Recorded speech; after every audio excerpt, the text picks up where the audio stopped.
Last time I have stopped at the point when I have described um, liberalism, not liberalism, I'm sorry, idealism. Um, Now I will start looking to the philosophical view, which is called materialism. Materialism based on the view that matter is the ultimate or the initial being that is behind the existence. Uh, so, and the in general, our material beings are the is the dominant element of existence, which is also basically forming the ideas. So according to this view, now the idea of tree, the abstract idea of tree, the way we imagine tree, is formed when we look to the existing trees in the world. So in the end, the actual material tree is the first thing, and uh, that's actually the first item that existed. Uh, and basically, the world of ideals come out of the existence of the material world. Of course, materialist philosophers also were interested in describing how the material world evolved. I mean, what are the critical elements or critical rules behind the material world? And in that sense, the early Greek philosophers who, for example, discuss whether uh, well, um, water is the dominant um, element, or the fire, or for example, fire was the dominant element. They called those things elements, and they tried to describe how everything else was actually evolving from it. Um, and everything, in a way, I mean, is a different form or transformed version of this critical element. Um, for example, Democritus talked on the atoms, and he basically described atoms as indivisible uh, element out of which all matter is built. So if you divide matter, in the end you will reach to something which is not anymore divisible, and that's atom according to Democritus. And everything is kind of just a different type of organization of these atoms. As atoms organize themselves differently, new matter, new beings are created. Um, but the relation between the material world and ideal world was especially interesting, especially considering this discourse. And in that sense, actually, we might say that, I mean, um, uh, when you talk on the tree, especially if we think that humans are the major beings that create ideas, if we think that we are the basic uh, animals who created the level of consciousness which is actually uh, which actually allows imagination. Uh, in that case, we might say, okay, trees exist before humans, and when we see the trees, then we had the idea of tree in our mind. But we might ask whether the same thing is also true for the book. I mean, before humans, as far as we know, we didn't have any book. So book, in a way, at first has existed as an idea in the mind of the people, and then it has transformed. After we had this idea, we have created the design, and then we have created the material version of the book. However, materialism, or materialist philosophers will probably think that the idea of book, I mean, before any book has existed at all, the idea of book was also a result of the material world. In other words, the uh, existing words, existing material beings, and our material uh, existence, our brain, our eyes, but also what we see, the information we process, and our material being that process that information. All of these things have created the idea of the book. So even before even one book existed, people the idea of the book is created by the existing material world around the people according to this. So there is no single idea which is not created by the material world around itself, or material world in which it's created, or its creator lives. One thing we should note is social relations are, according to Marx, also part of the material world.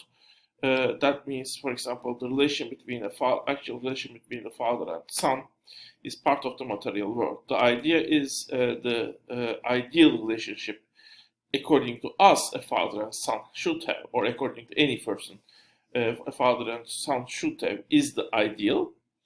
The real actions, the real words, the real communication between any father, a father and son, any father and son, as well as on average fathers and sons in a society, they are part of the material world. They are not ideal world, basically. And that's also, I mean, we might think that actually father and son relationship should be in a particular way. Well, for example, let me tell you another way. For example, for centuries and centuries, the slavery has existed, and basically, the world had slavery, but certain people had this vision, this idea that slavery should not exist. Well, in a world with slavery, the idea of a world without slavery was created. But in the end, this idea is also product of the world around those people. So those people were able to think a world without slavery because the material conditions, material world around them, allow them and lead them. I mean, how it leads is a question we might not easily answer, but at least we might say material world allows them to have that idea. I mean, that is a more loose thing, and it's more easy to see why the world around that person allows, him to have certain idea. So at least we can discover easily the limits of the material world and how those limits have created the idea. In a very strict sense, of course, we might say that the material world also leads every person to develop or not develop a certain idea, according to materialist view at least. But that's a more difficult thing to actually realize or keep track on, especially when we think about individuals. So, material world also limits what the ideas achieve. I mean, even though the world without slavery has existed in the idea, to what extent this idea can transform the world depends also on the conditions of the material world. If conditions of the material world in a way create the need of slavery, the economic system cannot function, for example, without slavery. In that case, even if the world without slavery exists as a beautiful, wonderful idea, it might not exist. It might not be created. Let me give you an example, a better example, for example. A very current thing. You might be a vegan or a vegetarian, and you might basically think that in an ideal world, animals should not be eaten, or even animal products can be eaten. I'm not 100%. I'm not expert in the diet, so what I say might be wrong or right. But let's assume we are living in a world where protein, a certain protein or minerals, can only be get by the meat, and without getting those protein and minerals, children cannot develop sufficiently. So in that kind of a world, basically, material conditions force people eat meat because there is no alternative, at least no alternative they have discovered. And in order to develop, in order to stay alive, they need to eat meat. Of course, we might try to change the material world and create alternatives of meat, which gives them necessary minerals or proteins without eating meat and killing any animal and let them survive. If those material conditions change, then vegetarianism or veganism will be created. But without changing those material conditions, if you just tell the people be vegan, being vegan is a much more humanistic thing. I mean, you will not basically hurt animals. Look, if you are not animal vegan, then the animals are hurt because of you. Animals are suffering because of you.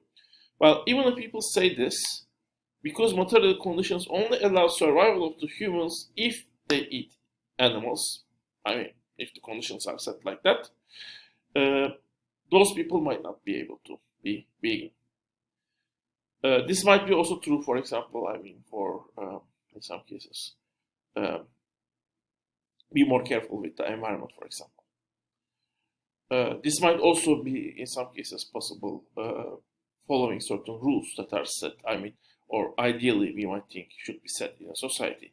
Material conditions might not allow certain people to follow those rules.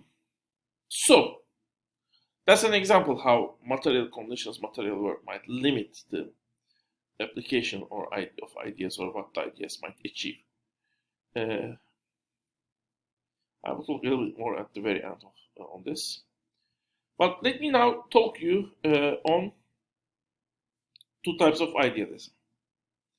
Well, the main point of idealism, by the way, there's also a philosophical school or view or current that is aiming to bring idealism and materialism together, kind of it's a hybrid version of it. It's called realism. Just I would like to tell you so that you know that the two poles exist, but there are also certain philosophers in between. But if we continue, the main point of idealism, as I said, was the ideas are actually the dominant element. They are actually dominant element of existence, basically. But, for example, Platon argued for every item, every categorical item or living being or thing in the material world, we have a perfect version existing as an idea. And the actual existing material beings are just kind of imperfect shadows of this perfect being. So in that sense, I mean, for every item, we assume there's a perfect version of it. You might go few points even further and claim that there is a perfect version of existing world, I mean, as a whole, existing as an idea. So that idea is actually that imagination, you might say. It's not a simple idea, but it's a kind of system of ideas that describes every aspect of that it includes every thought, every description of processes, structures of this existing perfect world. This system of ideas or this imagined perfect world exists. That's the best possible world we can get. And all systems, all the actual world at any form we have is just a shadow, an imperfect shadow, imperfect version of this world. So there's a perfect version of this world. And basically, I mean, this perfect world, as we imagine, defines perfect version of every relation, every structure, every process we have in this world. In a way, I mean, certain religions and philosophers, like, for example, Confucius, had imagined this perfect version of the world we have around us. But there's an alternative view.